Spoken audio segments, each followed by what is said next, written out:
Community Church. If you're watching this and you're not a member of United Believers Community Church, continue to watch, because I believe that God has given me to give you some steps forward as you create your path forward. Understanding that vision is not cookie cutter. You can't take this vision and place it in your ministry and it fits your paradigm.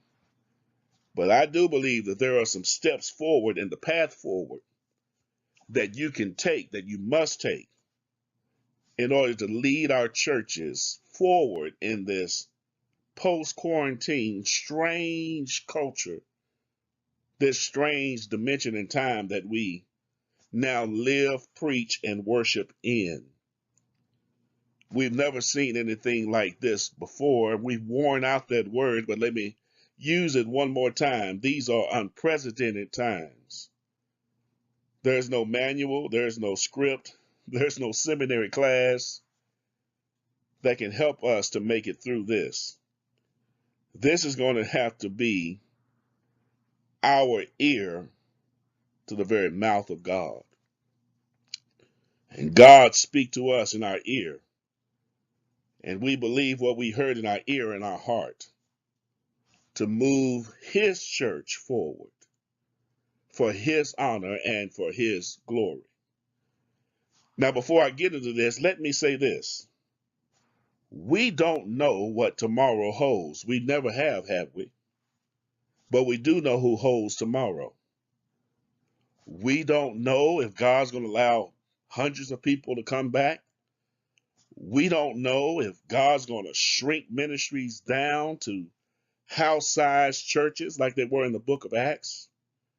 We don't know if God is even going to have a building where people can gather in the future. Anybody who tells you they know, let me tell you, like the prophet said in the valley of dry bones, Lord, only you know this. But I do believe in our don't know, there are some things that we got to know, some things we need to understand as we move the church forward. And so allow me 15 minutes of your time to walk you through how God has spoken his mouth to my ear, and I have set on what I've heard in my ear, now it's in my heart, to share with you about the vision of United Believers Community Church as we move forward. One of my favorite HGTV documentaries that come on, TV series, is called Flip This House.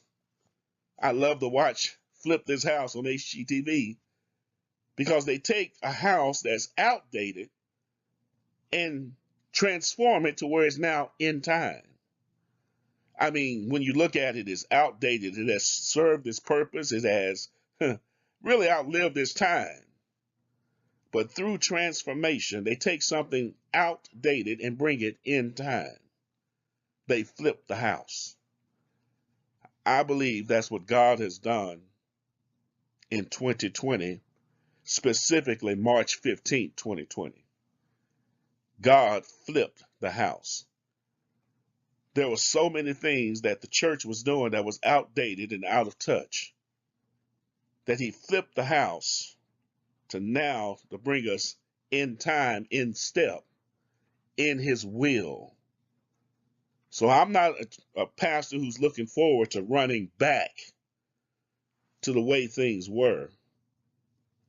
But I'm a man of God, a pastor who's looking forward to keeping step where God is.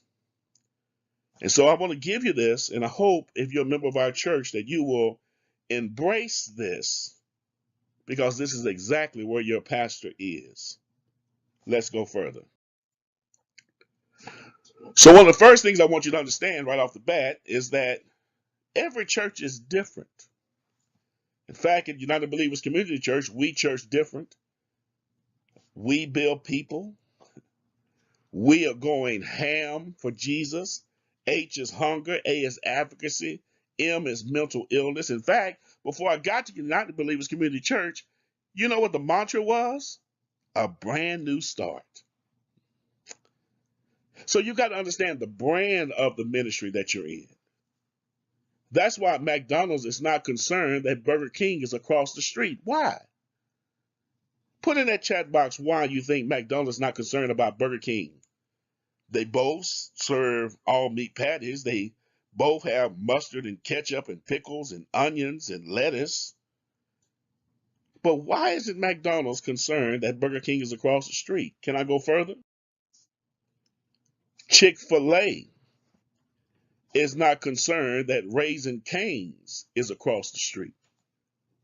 Both of them sell chicken, but Chick-fil-A is not concerned that Raising Cane's is across the street. Why? Because they believe in their brand. And so that's what I want to walk you through. I want to walk you through why we've got to believe in the brand that God has given our ministry so that we together can walk together and find the path forward that God is leading us in. So let me give you my process of thought. Somebody asked, what's in Pastor Edwards' head? What are you thinking, Pastor? The world has reset. The church must reboot. This is bigger than getting people back into the building. That is not what this is. This is about getting them back into the building so that the ministry and meaningful interaction can empower them to remain outside the building by sending them out into the world to make a positive, noticeable difference.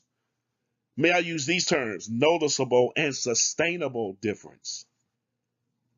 I don't have to convince you. You are living in the same broken world that I'm living in. This world needs engagement and connection. Those are two terms I hope you write down. The world needs engagement and connection more so than ever before. We have always believed, when I say we, I speak of the church universal, but let me speak in terms of the church specific, the black church. And I don't apologize for using that term, a church that's comprised of dominant African Americans, predominantly the membership is made up of African Americans, the black church. We've always understood that missions is around the corner and down the street as much as it is overseas. The black church has always believed in the Acts 1:8 model that mission must begin first in your Samaria, in your Jerusalem. It begins first in your Jerusalem, then into Samaria, and then into Judea, and then into the uttermost parts of the world. We've always understood it must start in your Jerusalem first, in your backyard. Leave our church and go around the corner, you'll find one of the most impoverished schools in the whole Kansas City area. Mission is around the corner, mission is down the street, as much as it is overseas. And I'm not knocking overseas mission and ministry. I believe in that and I embrace that. But I also believe that mission must start at home. And so everything we do in United Believers Community Church, every event we have will not just be a social club environment. It won't be for church members only. Let's stop saying that. Everything we should do, every event we have, I'm going to ask 4 questions. Are there friends in there? Are there relatives of yours in there? Are there associates of yours in there? Did you invite any of your neighbors? Are they in there? Every event we have must have a community engagement connection focus.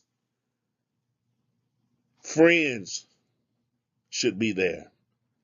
Relatives should be in there. Associates should be in there. Neighbors should be in there. Even if it's a student ministry event that we're having, friends of those students should be in there. Relatives of those students should be in there. Associates, if they're working small jobs, should be in there. The neighborhood kids they go to school with should be in there.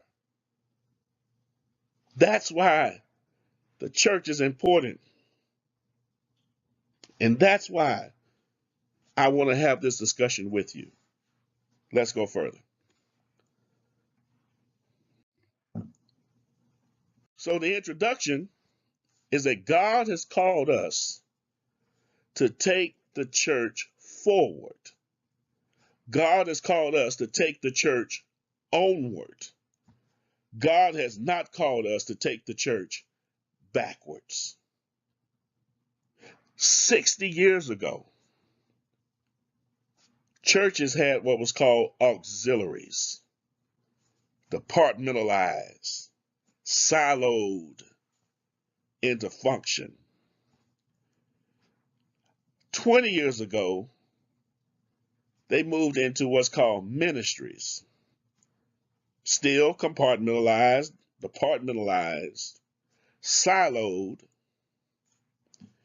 Basically took off if it was deacon board, they basically put masking tape on top of board and wrote ministry on top of it.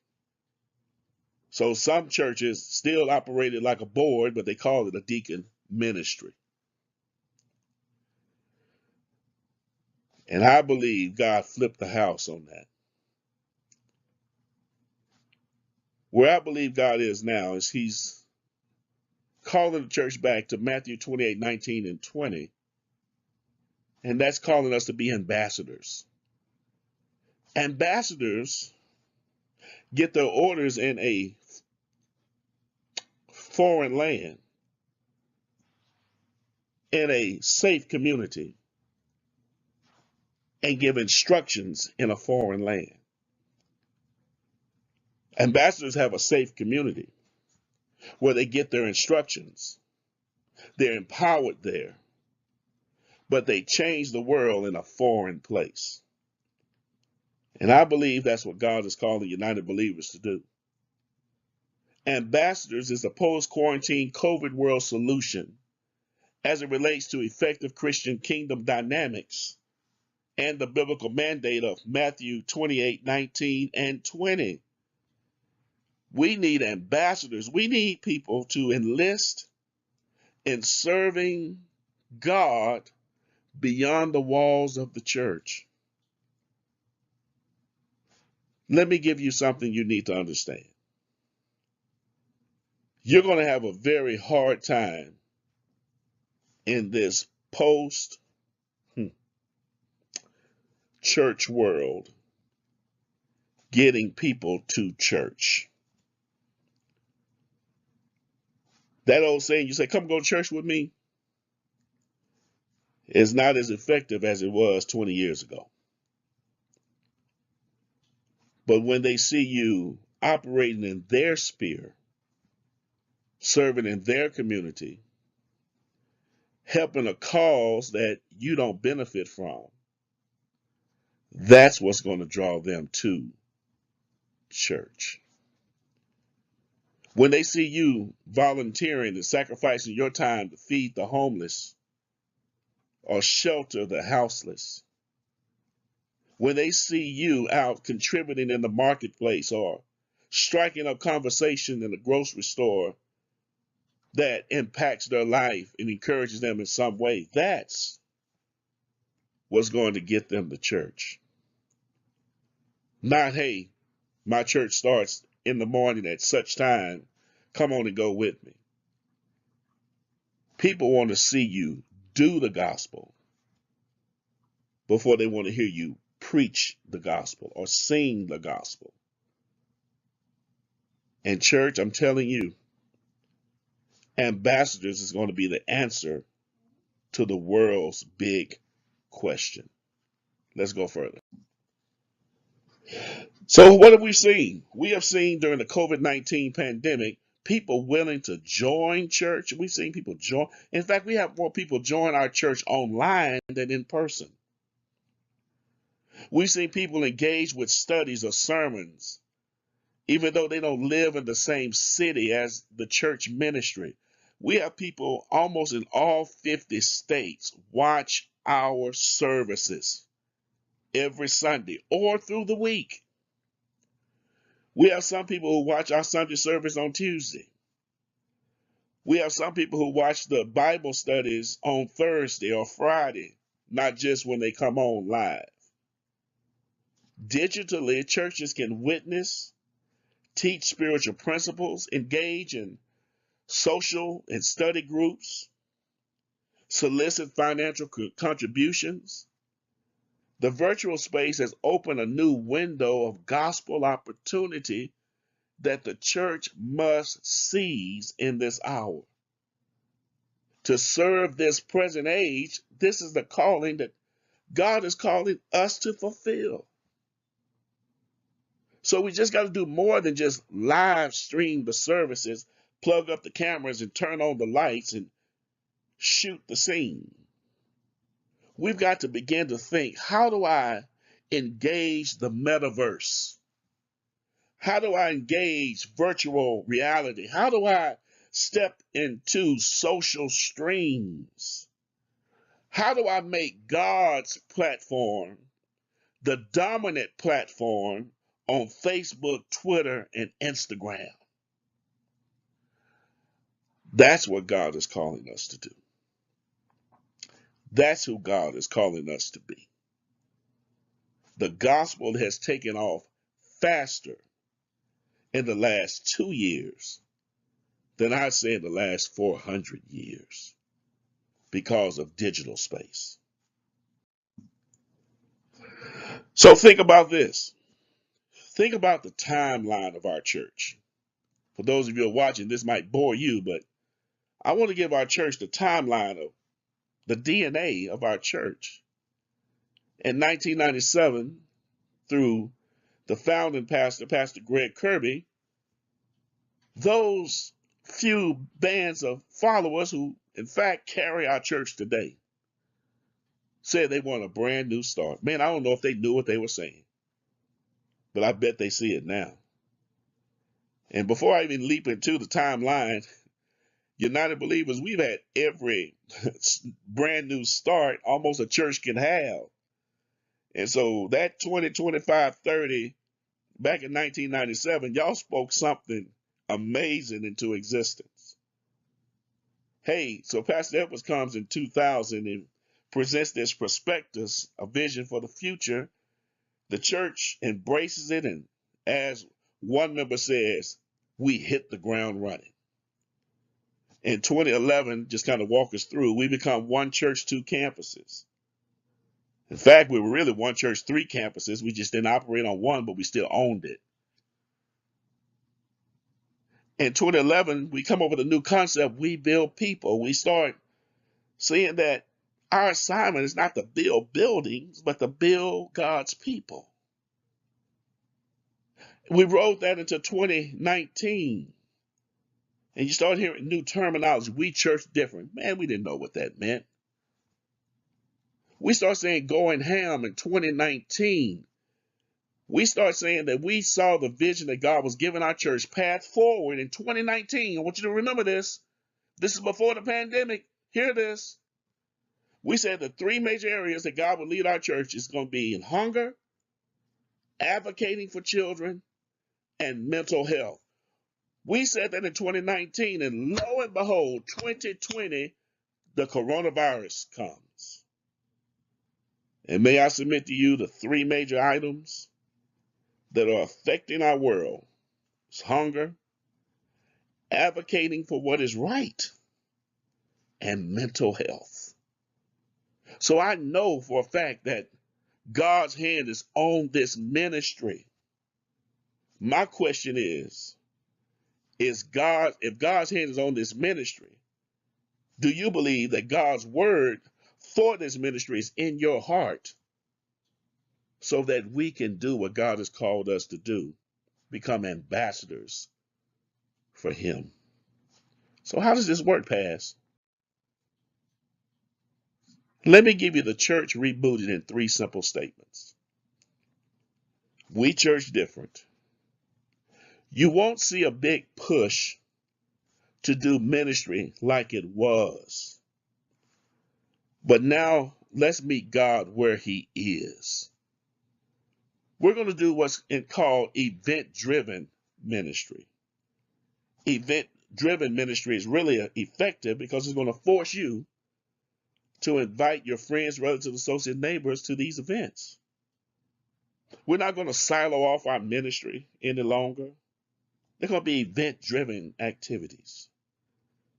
We're going to start slow and move methodically.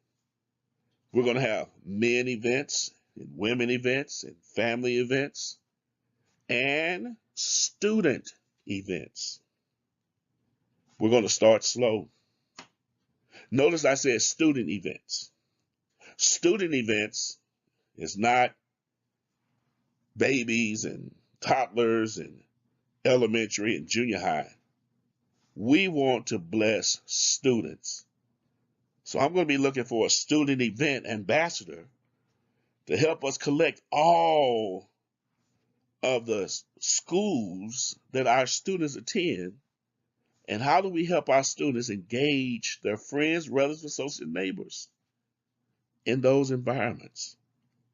The same we're going to do for men, the same that we're going to do for women, the same we're going to do for families. You'll be challenged to come to in-person worship on Sundays, to be encouraged and empowered. But then we're not going to stay siloed in the church. We're not going to be having thousands of meetings in the church like we used to. No. Well, I want to encourage you and empower you on Sunday morning so you can get back out there in the community to serve and to make a noticeable and sustainable difference. And not always be called to a bunch of weekly church meetings. No. And then thirdly, allow Sundays to be the time we come together and use the power of social media, cell phones, and human interaction become the way we engage with each other, serve together, grow together throughout the week. It's really that simple. And it's really the most COVID way of moving the church forward in a path forward world. So I've got one more thing to ask you, and here it is. Here's what I want to ask you.